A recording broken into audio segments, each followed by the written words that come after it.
tambitamby fa izy zao te hipody aminay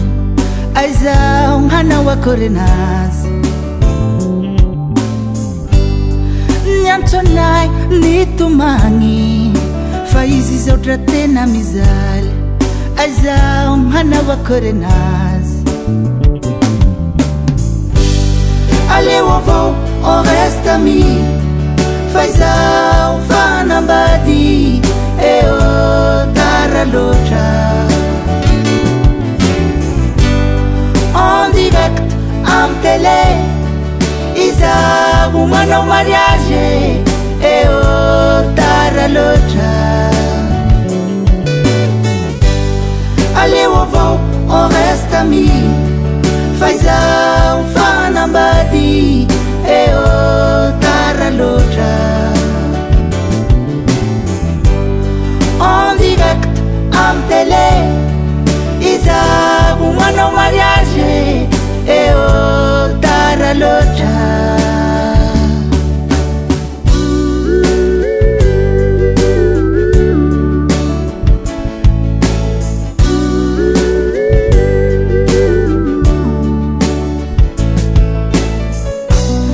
tamisy karoa ambony aratra izao tena nagnaja fa hanao angegny nijangajanga niezakao sy nagnambara gny tena secret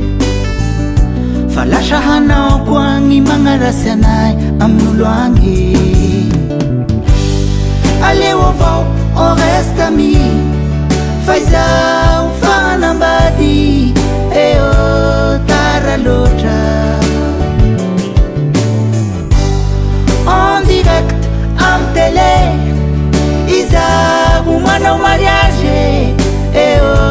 tara loatra afabaraka defa ny mifokon'olo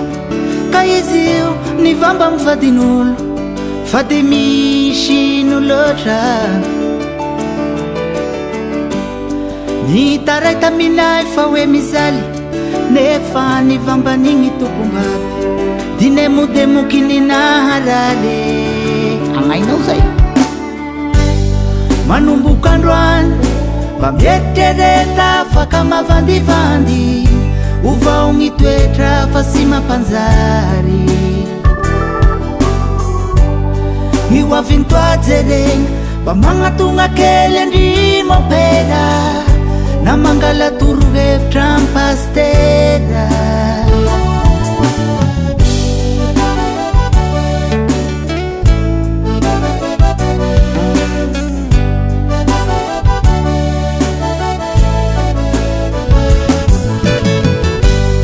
aleo avao on reste ami